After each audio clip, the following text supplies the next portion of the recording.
સ્ટોક્સની details જાણીએ સહયોગી નીરજ અને આરતી પાસેથી. આપ બંને ગુડ મોર્નિંગ. નીરજ, કયા સ્ટોક્સ પર આજે ફોકસ રહેશે?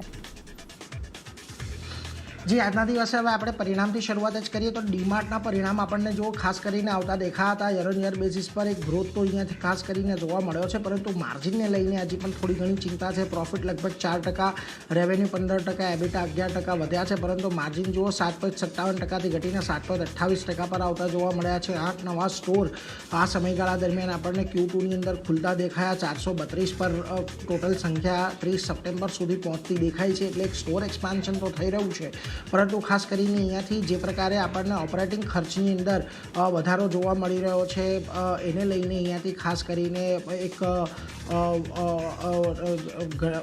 થોડીક ચિંતા હજી પણ અહીંયા બનેલી છે, એટલે એના પર એક ખાસ ધ્યાન રાખજો.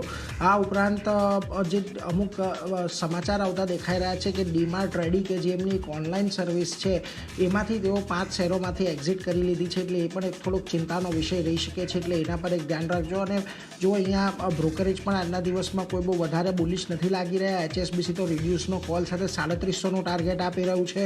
મોર્ગન સ્ટેનલી ઇક્વલ વેટના કોલ સાથે 4552ના ટાર્ગેટ આપી રહ્યું છે, એટલે એના પર એક નજર ખાસ કરીને રાખવાની કે અહીંયા આપણને એક ઘટાડા તરફી કારોબાર આજે ડીમાર્ટને લઈને જોવા મળી શકે છે. માર્જિનની અંદર જે પ્રકારે ઘટાડો આવ્યો છે ને થોડીક ચિંતાઓ અહીંયાથી વધતી દેખાઈ રહી છે એને લઈને.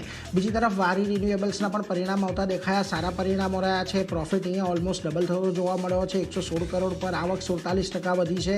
એબિટામાં પણ જુઓ સારો એવો વધારો જોવા મળ્યો છે, લગભગ 1.5% જેટલો વધ્યો છે, અને માર્જિન પણ 13.6%થી વધીને 20.4% પર છે. એટલે વારી રિન્યુએબલ્સની અંદર પણ આજના દિવસે તમને એક તેજી સાથે કારોબાર જોવા મળી શકે છે, જે પ્રકારે આજે આપણને પરિણામ આવતા દેખાયા છે. બીજી તરફ હવે Q2 અપડેટ પર આવીએ. સિગ્નેચર ગ્લોબલની પર નજર કરી લો. Pre sales 28%, Y on Y, quarter on quarter 24% વધ્યા છે.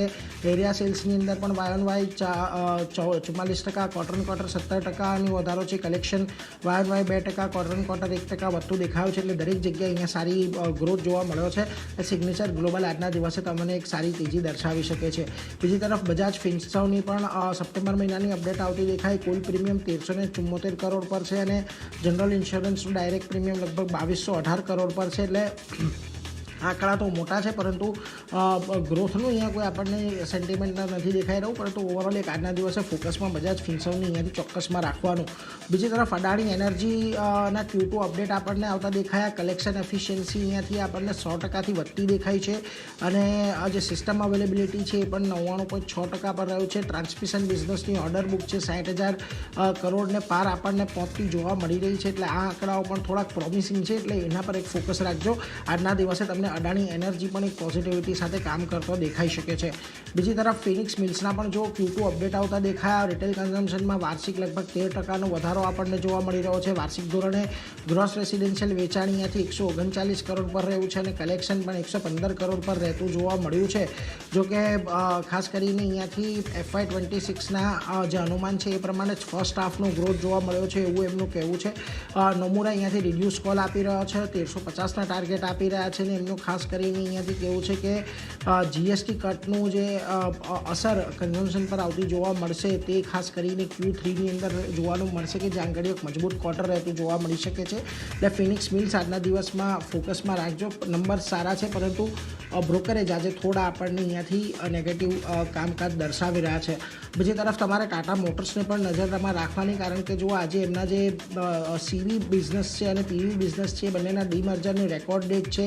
શેરધારકોને એક શેર મળશે, જેમની પાસે એક શેર છે એની સામે એક CV કારોબારનો ખાસ કરીને શેર મળતો દેખાશે. બધા વાયદાના જે કારોબાર કોન્ટ્રાક્ટ છે એની પણ એક્સપાયરી ટાટા મોટર્સની આજે આપણને થતી દેખાશે. ઓક્ટોબર, નવેમ્બર, ડિસેમ્બર એમ 3 મહિનાના કોન્ટ્રાક્ટની એક્સપાયરી થશે, અને ફિઝિકલ ડિલિવરી પણ આજના દિવસે કરવામાં આવશે, એટલે એના પર એક ખાસ ધ્યાન રાખજો. આવતીકાલે તમામ કોન્ટ્રાક્ટ છે એ ફરીથી આપણને ટાટા મોટર્સના લોન્ચ થતા દેખાશે, એટલે ટાટા મોટર પર એક નજર આજના દિવસે રાખવાની. આજના દિવસે આ જે રેકોર્ડ ડેટ છે એને લઈને થોડું એડજસ્ટમેન્ટ થતું જોવા મળી શકે છે. બીજી તરફ લ્યુપિન પર નજર રાખજો. US FDA સમરસેટ સાઇટ પર પૂર્વ મંજૂરી એક ઓબ્ઝર્વેશન હતું, ખાસ કરીને એ પૂરું કર્યું છે અને તપાસમાં કોઈ અવલોકનો અહીંયાથી ખાસ કરીને નથી મળ્યા, એટલે એના પર એક ખાસ ધ્યાન રાખવાનું છે. લ્યુપિનને લઈને આજે થોડુંક નેગેટિવ રહેતું જોવા મળી શકે છે, એટલે એના પર એક અવલોકન એમાં ખાસ કરીને મળ્યું છે, એક અવલોકન મળ્યું છે, એટલે એના પર એક નજર ખાસ કરીને રાખજો. બીજી તરફ વેલ્સપન એન્ટરપ્રાઇઝ પર એક નજર રાખજો. 15 ઓક્ટોબરે ફંડ એકત્ર કરવાની મંજૂરી માટે બોર્ડની બેઠક મળશે. કન્વર્ટેબલ વોરંટ કે પ્રેફરન્શિયલ ઇસ્યુ દ્વારા ફંડ એકત્ર કરવામાં આવશે. બીજી તરફ તેમને મહારાષ્ટ્રની અંદર એક હાઈવે કોરિડોર પ્રોજેક્ટ માટે 7,300 કરોડનો અને BFCના ડેવલપમેન્ટ પ્રોજેક્ટ માટે લગભગ 3145 કરોડનો ઓર્ડર મળ્યો છે, એટલે 2 મોટા ઓર્ડર છે અને તેઓ ફંડ પણ એકત્ર કરવાના છે, એટલે એ બધા પર એક નજર ખાસ કરીને અહીંયાથી રાખવાની રહેશે. બીજી તરફ હિન્દુસ્તાન કન્સ્ટ્રક્શનને પણ 204 કરોડનો ઓર્ડર મળ્યો છે અહીંયાથી, એના પર એક ખાસ ધ્યાન રાખજો. ફેબ્રિકેશન માટેનો ઓર્ડર છે, એટલે એના પર પણ એક પોઝિટિવ ઇમ્પેક્ટ આજના દિવસે આવતી જોવા મળી શકે છે. બીજી તરફ કોટક મહિન્દ્રા બેંક પર પણ નજર રાખવાની છે. BSS માઇક્રો ફાઇનાન્સનું 11 ઓક્ટોબર 2025થી મર્જર કરવા તેઓ જઈ રહ્યા છે અને હવે કંપનીની બેંક સંપૂર્ણ માલિકીની સબસિડરી બનશે, એટલે એના પર પણ એક નજર રાખવાની છે. એટલે આમ તો આની કોઈ બહુ મોટી ઇમ્પેક્ટ આવતી જોવા નહીં મળે, પરંતુ અપડેટ તરીકે ખાસ ધ્યાન રાખવાનું. પરંતુ ડીમાર્ટ, વારી, રિન્યુએબલ્સ આ બંને પણ પરિણામના ફોકસ આજના દિવસે રહેતા દેખાઈ રહ્યા છે, એટલે એના પર તો એક નજર રાખવાની. આ ઉપરાંત Tata Motors, Adani Energy, Phoenix Mills અને સિગ્નેચર ગ્લોબલ પર પણ ફોકસ રહેશે. આરતી, તમારી પાસે પણ લાંબુ લિસ્ટ ક્યાં નજર આજે?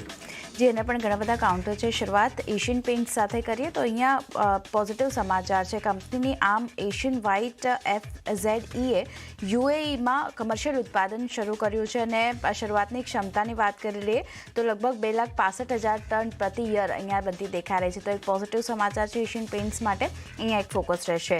નેક્સ્ટ ઇન્ફોસિસનું કાઉન્ટર છે. પોઝિટિવ સમાચાર અહીંયા પણ બનતા દેખાયા છે. સેલ્સ ફોર્સ માટે ગ્રાહક અનુભવ સ્યુટ્સ લોન્ચ કરવાના સમાચાર આવી રહ્યા છે, જ્યાં અદ્યતન એજન્ટ ફોર્સ સોલ્યુશન પહોંચાડવા માટેનો ઉદ્દેશ ખાસ કરીને કંપનીનો બનતો દેખાઈ રહ્યો છે, તો ઇન્ફોસિસ આજે એક ધ્યાન રાખવાનું રહેશે.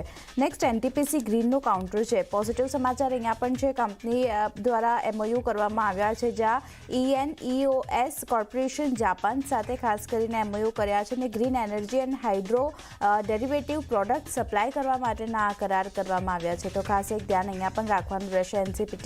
NTPC ગ્રીન એનર્જી ખાસ ફોકસ રાખવાનું રહેશે. નેક્સ્ટ કાઉન્ટર મેનકાઇન્ડ ફાર્માનું છે. અહીંયા ખાસ કરીને સ્લમ્પ સેલ્સ દ્વારા 797 કરોડમાં BSV મહિલા આરોગ્ય વ્યવસાય ખરીદવાના સમાચાર આવી રહ્યા છે, એટલે એક ફોકસ અહીંયા રાખવાનું રહેશે.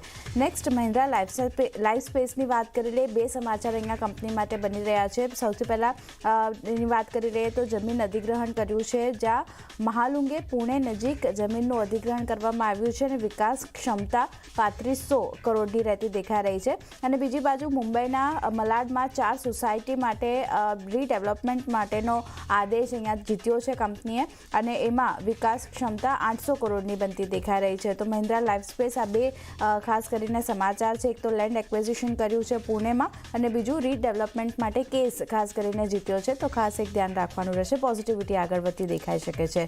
ઝેન ટેકનોલોજી નેક્સ્ટ કાઉન્ટર છે. નવો ઓર્ડર મળવાના સમાચાર અહીંયા આવતા દેખાયા છે. મિનિસ્ટ્રી ઓફ ડિફેન્સ તરફથી 37 કરોડના ઓર્ડર કંપનીને મળતા દેખાયા છે, એટલે અહીંયા પણ એક ધ્યાન રાખવાનું રહેશે. કેમ્સની વાત કરી લઈએ તો શેર વિભાજનને ખાસ કરીને મંજૂરી મળતી દેખાઈ રહી છે. 1:5માં શેર વિભાજિત કરવા બોર્ડ તરફથી મંજૂરી મળી છે, એટલે આજે એક કેમ્સનું કાઉન્ટર પણ ધ્યાનમાં રાખવાનું રહેશે. નેક્સ્ટ કાઉન્ટર BLS ઇન્ટરનેશનલનું છે.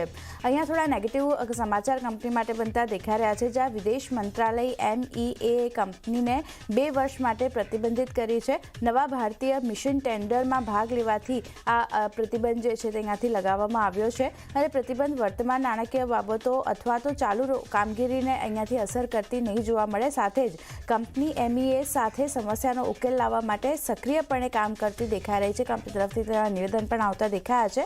અને ભારતીય મિશનનું યોગદાનની જો વાત કરી લઈએ તો કન્સોલિડેટેડ આવકમાં 12% યોગદાન અહીંયા કંપનીનું રહેતું દેખાઈ રહ્યું છે. Q1 FY26ના કન્સોલિડેટેડ એબિટામાં 8% યોગદાન છે, તો ખાસ એક ધ્યાન રાખવાનું રહેશે. અમુક પ્રતિબંધો BLS ઇન્ટરનેશનલ માટે લગાવવામાં આવ્યા છે, કારણ કે નવા ભારતીય મિશન ટેન્ડરમાં કંપનીએ ભાગ લીધો છે, એને કારણે આ જે પ્રતિબંધો છે તે અહીંયાથી લગાવવામાં આવ્યા છે. થોડી એક ધ્યાન BLS ઇન્ટરનેશનલ પર રાખવાનું રહેશે. નેક્સ્ટ કાઉન્ટર ટ્રાવેલ ફૂડ સર્વિસનું કાઉન્ટર છે. પોઝિટિવ સમાચાર સમાચાર છે, કંપનીની સબસિડરીએ નવા કરાર કર્યા છે, એટલે થોડી ઘણી અસર આપણને સ્ટોક પર જોવા મળી શકે છે. સબસિડરીએ દિલ્હી એરપોર્ટ T2 ટર્મિનલ 2 સાથે નવું આઉટલેટ સ્થાપવા માટેના અહીંયાથી કરાર કરવામાં આવ્યા છે, અને કારણે એક ફોકસ ટ્રાવેલ ફૂડ સર્વિસીસ પર રહેશે. NHPCની જો આપણે વાત કરી લઈએ નેક્સ્ટ કાઉન્ટર, તો અહીંયા પણ પોઝિટિવ સમાચાર આવી રહ્યા છે. 2000 મેગાવોટના સુબાનસિરી લોઅર હાઇડ્રો ઇલેક્ટ્રિક પ્રોજેક્ટમાં કામ ચાલુ કર્યું છે કંપનીએ. આ પ્રોજેક્ટ માટે જળાશય ભરવાનું શરૂ કરવામાં આવ્યું છે, અને FY25 થી 26 સુધીની જો વાત કરી લઈએ તો કાર્યરત થનારી પ્રથમ 1000 મેગાવોટ 4 યુનિટ અહીંયાથી કંપનીનું રહેતું દેખાઈ રહ્યું છે. તો ખાસ એક ધ્યાન રાખવાનું રહેશે. પોઝિટિવ સમાચાર છે, સ્ટોકમાં એક તેજી આગળ વધતી દેખાઈ શકે છે. નેક્સ્ટ કાઉન્ટર 197 કમ્યુનિકેશનનું કાઉન્ટર છે, પેટીએમ. અહીંયા અધિગ્રહણ કરવાના સમાચાર આવી રહ્યા છે, જ્યાં ફોસ્ટર પેમેન્ટ નેટવર્કમાં 90.01% હિસ્સાનું અધિગ્રહણ કર્યું છે, અને ફોસ્ટર હવે સંપૂર્ણ માલિકીની સબસિડરી કંપનીની બનતી જોવા મળશે. તો ખાસા પોઝિટિવ સમાચાર છે. પેટીએમ આજે દિવસભર ફોકસ રહેશે. છેલ્લે KPIT ટેકની જો વાત કરી લઈએ તો અહીંયા અધિગ્રહણ પૂરું કરવાના સમાચાર આવી રહ્યા છે. OXI SRL ઇટાલીનું $6 મિલિયન ડોલરમાં ખાસ કરીને અધિગ્રહણ પૂરું કરવામાં આવ્યું છે, જ્યાં કેરસોફ્ટ ગ્રુપ દ્વારા આ અધિગ્રહણ પૂરું કરવામાં આવ્યું છે. તો ખાસ એક ધ્યાન KPIT ટેકના કાઉન્ટર પર પણ રાખવાનું રહેશે. તો જામની ઘણા બધા કાઉન્ટર છે, જે નીરજે જણાવ્યા, મેં જણાવ્યા, બધા આજે ફોકસમાં રહેશે. બધા સ્ટોક્સ આજે આપણે ફોકસમાં રાખીશું. નીરજ અને આરતી બંનેનો આભાર અમારી સાથે જોડાઈને ટોપ સ્ટોક શેર કર્યા. તો એ સાથે